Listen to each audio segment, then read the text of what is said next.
Hola comunidad Grisart, ¿cómo estáis? Aquí estamos presentándoos la tercera cápsula de fotografía de Grisart en estos tiempos de confinamiento. Ya estamos en la cuarta semana todos en casa y creo que es el momento de presentaros unos libros, unos trabajos de 4 grandes fotógrafos.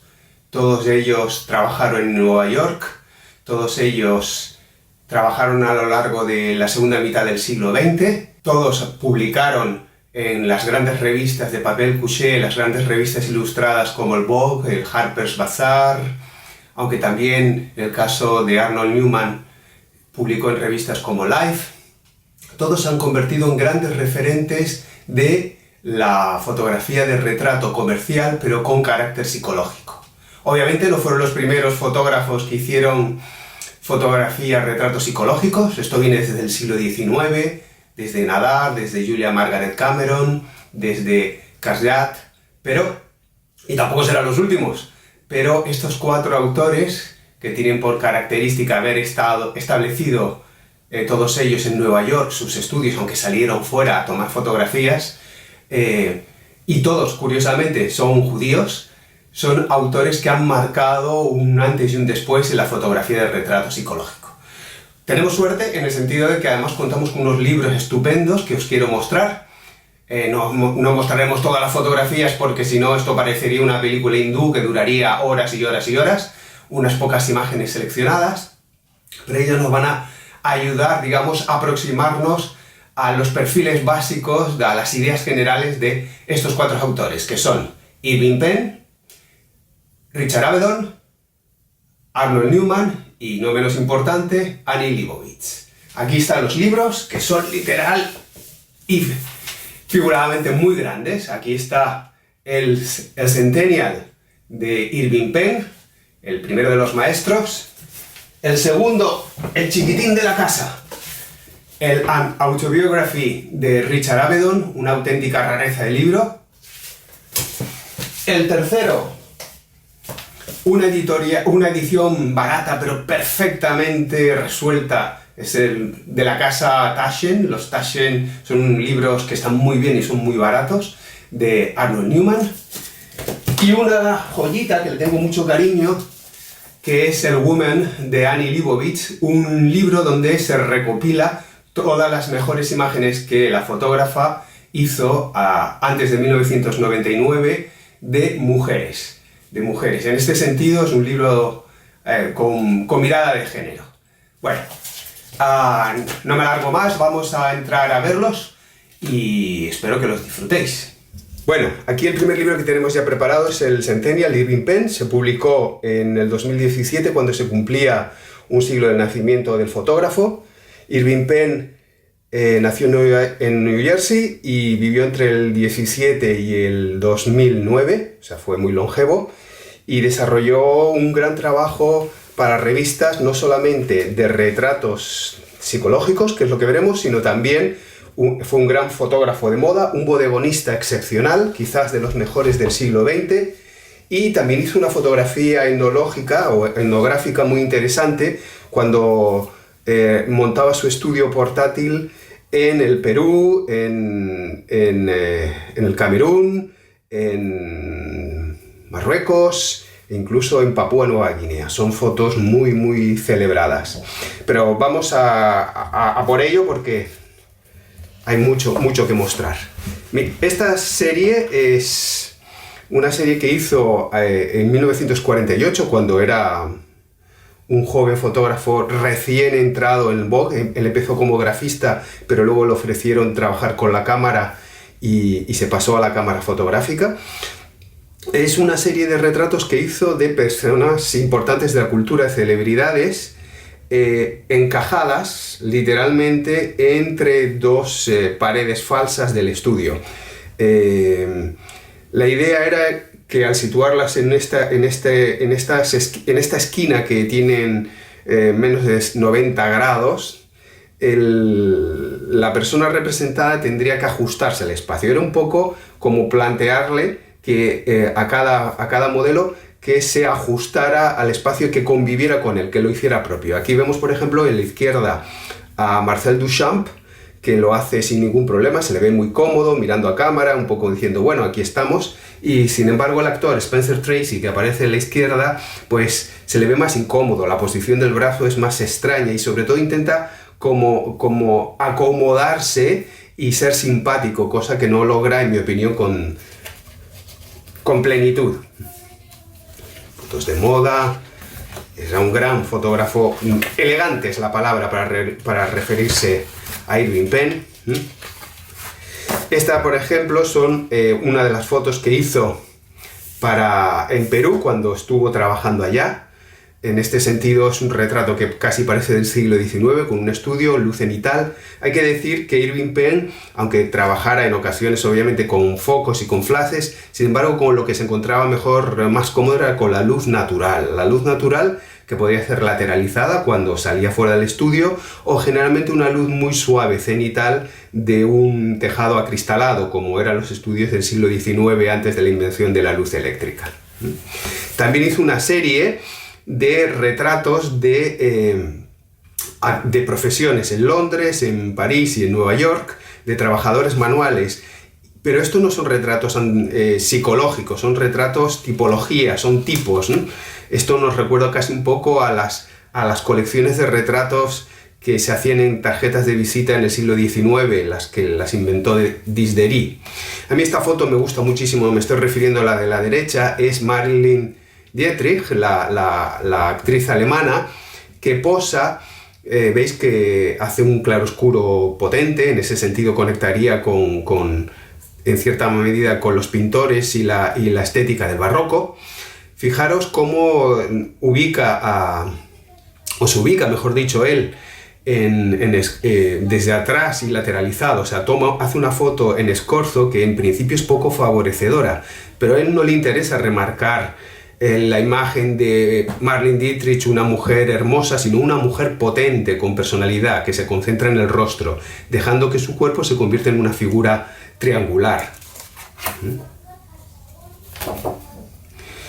Estos dos retratos son potentísimos.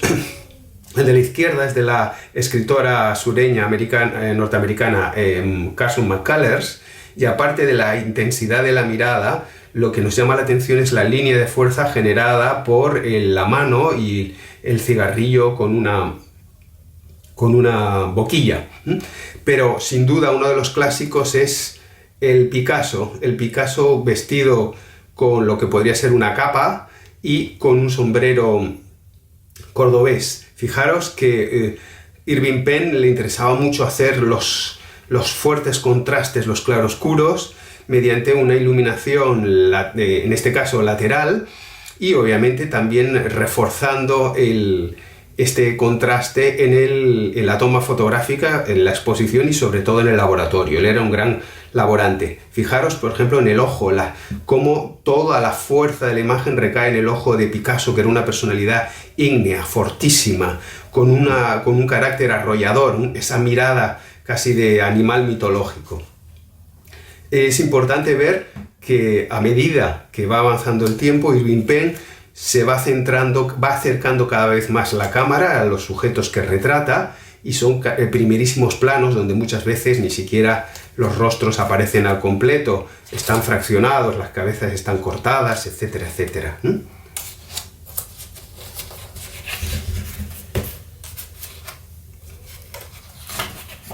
Así, por ejemplo, llega, en el caso de este retrato, en la derecha de Truman Capote, el escritor, incluso no solamente a seccionar la cabeza, sino a proponerle que cierre los ojos de tal manera que, aún sin mirar, su mirada es intensa, obviamente introspectiva. Fijaros el juego de las manos, los triángulos que genera, las formas visuales y la expresividad que también no solamente reside en el rostro, sino que reside, por ejemplo, en las manos. La verdad es que este libro, el Centennial, es un clásico, es una maravilla, y realmente nos demuestra que era un fotógrafo con una capacidad tremenda para expresar su opinión sobre las personas que retrataba con relativamente pocos medios.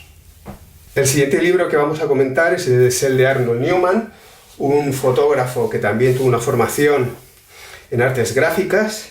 Nació en 1918 y murió en 2006. Y podría ser un poco el complemento o la antítesis de Irving Penn. Arnold Newman no solamente publicó en revistas de prestigio de moda como el Vogue, etc., sino en revistas documentales como la revista Life. Él decía que su referente inicial era Walker Evans, con sus imágenes de la Gran Depresión realizadas para la Farm Security Administration. Si Irving Penn tiende a simplificar las composiciones y a centrarse sobre el sujeto, Arnold Newman se apoya más en el ambiente. Él dice que el ambiente, el estudio, el contexto donde trabajan los pintores, artistas, escritores, políticos, científicos, industriales, es importante para hablar de ellos. Y así, por ejemplo, tiende a hacer composiciones con luz natural o de estudio. Él realmente es muy versátil en este sentido, trabaja en blanco y negro, trabaja en color, con luz de estudio, con luz natural, pero lo que suele hacer generalmente es ubicar a la persona que le interesa en uno de los extremos de la imagen. En las fotos verticales suele estar abajo a la derecha, como este retrato del pintor surrealista Max Ernst, que se funde con su estudio. Por contraste, por ejemplo, el pintor Pierre Mondrian, cuya obra es visualmente muy esquemática, cuadrados de color rojo, azul y amarillo, con líneas negras, fondo blanco, lo que hace Arnold Newman sugiere que el propio Pierre Mondrian está dentro de una de sus obras. ¿Cómo? No metiéndolo, no ubicándolo delante de un cuadro, sino utilizando el caballete del pintor y unas láminas que hay detrás, da la sensación de que Pierre Mondrian está dentro de un Pierre Mondrian.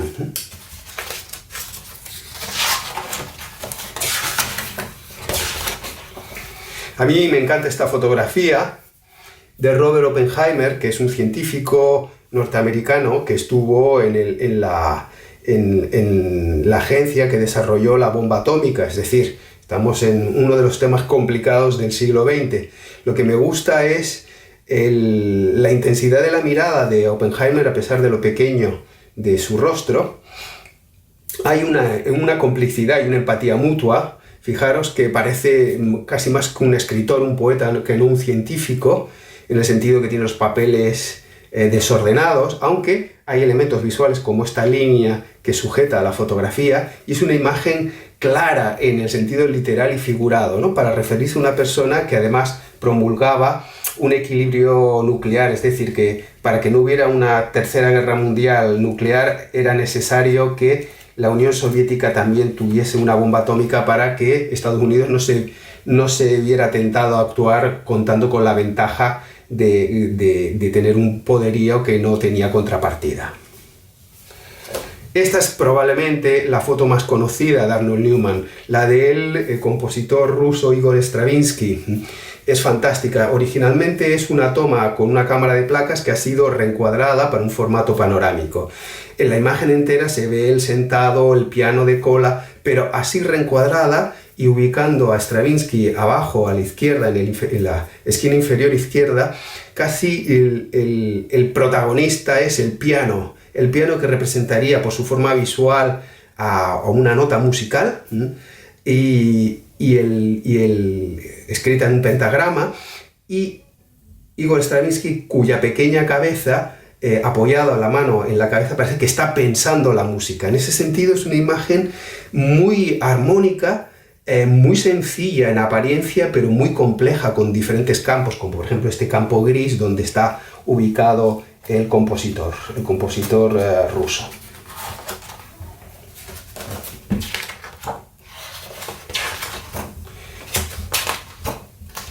Como veis, trabajaba también en color, pero yo quería comentar esta fotografía, otro de los grandes clásicos, y aquí es donde viene la anécdota. Alfred Krupp era un industrial alemán que fue literalmente condenado después de la Segunda Guerra Mundial por haber colaborado con el régimen nazi, industrialmente hablando, y por haber utilizado mano esclava para sus empresas. Pero en los años 60, en un nuevo orden mundial, figuras de pasados oscuros fueron reinsertadas o recuperadas para Occidente en un momento de oposición contra el bloque comunista. Y le encargaron fotografiar a Krupp, y Krupp al principio no quería que lo fotografiara Newman, sabedor de que era judío, pero al final, bueno, accedió y los fotografió en su fábrica. Pero lo que no sabía Alfred Krupp es que Newman tenía una idea muy clara de cómo iba a resolver el retrato, y para ello utilizó no solo un gran angular que deformó el rostro de Krupp, no solamente se apoyó en una iluminación artificial que era amarilla, que contrastaba con la dominante verde de los fluorescentes de la fábrica, sino que también lo que hizo es ubicó las fuentes de luz para iluminar a Krupp de manera lateralizada, uno por cada lado, y teatral, es decir, desde abajo, con lo cual le dio un aspecto completamente mefistofélico, infernal, como un ser terrible, no como un venerable industrial alemán en la República Federal Alemana en el milagro de los años 60. Cuando vio la foto, Krupp se enojó muchísimo y se planteó, obviamente, demandar a Arnold Newman, pero Arnold Newman dijo: mira, esta es mi pequeña venganza como judío, ¿no?, por todo lo que has hecho en tu pasado.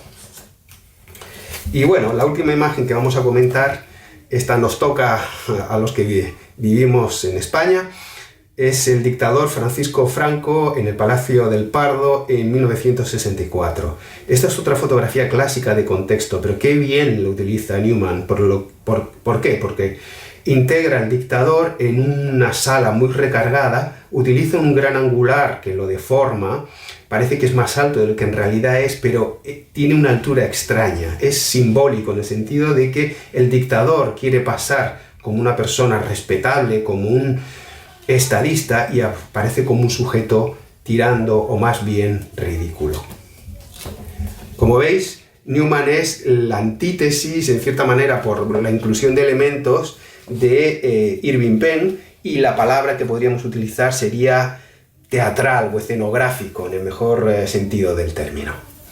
An Autobiography no es igual que los otros tres libros que estamos comentando, en el sentido que no es una mera recopilación de las mejores imágenes de los fotógrafos, porque en realidad está planteado como un libro de autor, un libro que, como bien dice el título, le sirve de autobiografía. A través de las imágenes, Richard Avedon se cuenta a sí mismo. Hay 3 capítulos y incluye fotografías de todas las épocas anteriores a 1993, que es el año de publicación, donde están los retratos, donde están fotografías de moda, pero también hay muchas fotografías tremendas de su padre enfermo, de catacumbas en Italia con esqueletos. Habla mucho de Eros y Tánatos, de la fuerza vital y de la muerte. Richard Avedon, que nació en 1923 y murió en 2004, también trabajó para grandes revistas como Vogue y en ocasiones para fundaciones como la Fundación Amon Moses de Fort Knox en Texas, que le propuso realizar el famoso trabajo In the American West, donde hizo fotografías de población anónima en el suroeste de Estados Unidos a principios de los años 80. Esta fotografía de la derecha es una imagen de este proyecto, en el cual nos da una muestra del estilo clásico, sobre todo a partir de los 60 de Richard Avedon. Richard Avedon solía fotografiar en un fondo blanco de estudio o en exterior, en áreas de sombra en exterior para que no hubiera un alto contraste, y lo mostraba todo. Los rostros aparecen, los cuerpos aparecen visibles, no hay sombras luces como en el caso de Irving Penn o de Arnold Newman. Pero a pesar de esta claridad, no pierde potencia, al contrario, porque el adjetivo para referirse a Avedon podría ser confrontacional, en el sentido de que él interaccionaba con los modelos para que estos, los incomodaba en cierta manera, para que estos dejaran caer la máscara que tenían preparada, la imagen que querían utilizar para representarse a sí mismos. En este sentido, las sesiones podían durar horas, 4 horas, ¿no? Y lo que tenía claro es que Richard Avedon tenía claro que en el estudio, en la situación de retrato, quien mandaba era él. En este caso, el joven se le ve muy seguro de sí mismo. De hecho, mira sin ningún temor y al contrario. Y hay un mohín en su boca casi como de burla, ¿no? Que como diciendo, bueno, aquí el que manda soy yo. Sin embargo, por ejemplo, esta expresión seria, adusta, directa, a pesar de los ojos ya glaucos, los ojos enturbiados por el paso de los años, quizás por las cataratas, sirve a Avedon para representar la barbarie que es la esclavitud, puesto que es una persona ya muy mayor, cuando la retrató a mediados del siglo XX, que había nacido esclava en un estado del sur. Y como testimonio de la barbarie, lo fotografió en un plano muy cerrado, donde la cabeza de esta persona nos interpela, ¿no? En silencio nos dice ¿cómo es que habéis permitido esta barbarie? Y cómo en el momento de la fotografía se seguía permitiendo que los ciudadanos negros no tuvieran los mismos derechos. Otra imagen clásica en The American West es el hombre de las abejas, fijaros, la clave alta. Él tenía un control también absoluto de la toma fotográfica, obsesivo, en el sentido de que podía pedir a sus laborantes que copiaran una y mil veces las imágenes, haciendo mil reservas hasta conseguir exactamente lo que él andaba buscando, ¿no? Esta fotografía, bueno, este de la izquierda es el mismo, es Richard Avedon en la serie de The American West. Fijaros que mira sin compasión a la cámara, no sabemos si se riñe a sí mismo o a nosotros, pero nos impone su presencia. Una curiosidad es que es la única persona que aparece en el libro, en el catálogo de The American West, que está en movimiento, los brazos moviéndose, probablemente arreglándose el pelo, porque todos los demás son estáticos. Quizás como él es el que manda, es el único que tiene derecho a moverse. Pero yo que quería comentar era esta fotografía de Marilyn Monroe, o mejor decir, de Norma Jean. Norma Jean, la persona que había detrás de Marilyn Monroe. Es una fotografía que realiza después de haber hecho una larga sesión, en un momento en que ella, ya cansada, deja caer su personaje y aparece, en vez de una mujer alegre, vital, sensual, como era Marilyn, aparece una mujer frágil y vulnerable. Esta era la idea que perseguía Richard Avedon, ¿no? Como vemos, el fondo es oscuro porque era una toma del principio de su carrera fotográfica. Y yo no quería dejar de hablar de estas dos fotografías. Las personas que aparecen son padre e hijo. El padre tiene una cara bondadosa, casi sumisa, y el hijo, aunque parece inexpresivo, genera inquietud al espectador gracias a este ojo, su ojo izquierdo, su ojo izquierdo, en el cual parece, al ser más pequeño, que tiene desequilibra el rostro. De hecho, es un rostro poco equilibrado. En realidad, la intrahistoria es tremenda. Este es uno de los dos asesinos, Hickok, que mató a una familia del medio oeste americano en 1959 y que fue un caso muy célebre, del cual el escritor Truman Capote redactó la maravillosa novela de no ficción A Sangre Fría. Saber qué pasa detrás de la foto nos hace opinar sobre la misma. A mí lo que me gusta es que parece como si rechazara las ideas del determinismo social de Francis Galton, el teórico del siglo XIX, que creó o quiso crear un retrato tipo del criminal, diciendo que el carácter criminal no es una cuestión individual, sino es genética, que el que es criminal nace criminal, no se hace criminal de igual manera que sus padres y sus hijos también lo serán. Obviamente, por contraste, parece ser que no. Esta es otra foto clásica que a mí me gusta muchísimo, de un indigente en la serie de The American West. Lo que me gusta es la contradicción que existe entre la sumisión de los brazos caídos y la cara desconfiada.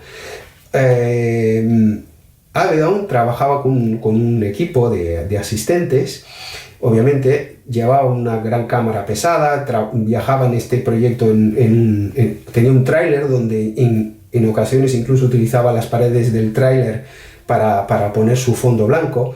lo que solía hacer era comentaba, hablaba, interrelacionaba y en cierta forma agredía un poco con su proximidad física a los modelos. En este caso, él mira a la izquierda porque Avedon no se sitúa dentro de la cámara, sino con un botón a distancia. Lo que hacía es accionaba la enorme cámara de placas mientras hablaba a cara descubierta con sus modelos. Como veis, es un libro fantástico, de unas dimensiones tremendas, hay fotografías de una dureza terrible, pero yo creo que viene muy bien para explicar, digamos, cómo era la aproximación al trabajo de Richard Avedon. Y por último, que no la última, Annie Leibovitz con su fantástico Woman, con un texto introductorio de Susan Sontag, que además era la pareja sentimental de Leibovitz. Ella es también norteamericana, de familia hija de un militar, viajó mucho por el mundo y antes de establecerse en Nueva York fue, entre otras cosas, fotógrafa de la revista Rolling Stone. Ella hizo la famosa serie fotográfica de la gira de los Stones de 1975, así como imágenes míticas ya como la última de John Lennon abrazado desnudo a Yoko Ono. Pero este libro Woman está dedicado a las mujeres. Es la mirada de una mujer, la opinión de una mujer sobre las mujeres de todo tipo. Publicado también a finales de los años 90, lo que nos muestra es que Annie Leibovitz, aparte de empática, es una persona con grandes recursos. Versátil es la palabra para referirse. Puede trabajar en interior, en exterior, en lugares aislados, con el flujo de la gente, domina el blanco y negro, domina el color, domina la luz natural, domina la luz artificial de los flashes, también obviamente domina el strobitz, es decir, sacar un flash exterior, como esta imagen, que representa a una astronauta desde un punto de vista casi heroico, ¿no? En este sentido rompe la imagen que asocia, digamos, a la grandiosidad de la gesta del espacio como un coto reservado solamente para hombres, ¿no? O esta fotografía, al contrario, que expresa la dulzura, la delicadeza de una profesora en una escuela en el barrio del Bronx, en Nueva York, ¿no? Annie Leibovitz tiene una habilidad y es ser muy característica, tener un sello muy propio, pero a la vez saber, digamos, hacer homenajes. En este sentido, por ejemplo, esta fotografía de una mujer musulmana con una profesora en Estados Unidos conectaría muy bien con la estética de Irving Penn, sobre todo de las fotografías etnográficas que hizo a lo largo y ancho del mundo. Aquí veis, por ejemplo, es una poetisa, como veis, trabaja en la calle, en el flujo de la gente, utilizando flashes, se la ve muy versátil, capaz de resolver cualquier situación. En este libro incluye mujeres famosas y perfectas desconocidas, todo la escala social. Por ejemplo, aquí aparece Hillary Clinton cuando era senadora, antes de ser vicepresidenta de los Estados Unidos. Como vemos, es una ficción. Todos sabemos que Hillary no está despachando, no está trabajando por la mañana a la hora del desayuno, pero nos gustan, es una imagen institucional perfectamente limpia, equilibrada, ¿no? Ella también presta atención a personas, digamos, poco habituales o conocidas en el imaginario del show business, como puede ser, por ejemplo, esta estudiante de los libros sagrados hebreos, ¿no? Del judaísmo. Como veis,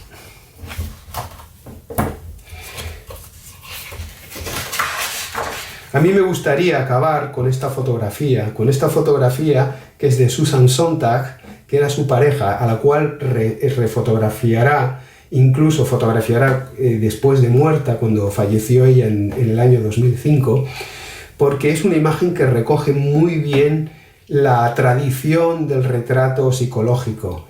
Obviamente no hace falta que Sontag, una intelectual que escribió grandes obras y algunas vinculadas a la fotografía, como sobre la fotografía, no hace falta ni que mire a cámara. Esta fotografía conectaría con la tradición que se abre con autores como Nadar o como Julia Margaret Cameron, y que nos habla de la capacidad para, a través de recursos sencillos, llegar a expresar lo que hay en el interior de las personas, cómo contar el interior a través del exterior. Este libro es poco conocido, pero realmente una maravilla. No hay ni una sola imagen que no esté a la altura de un gran maestro.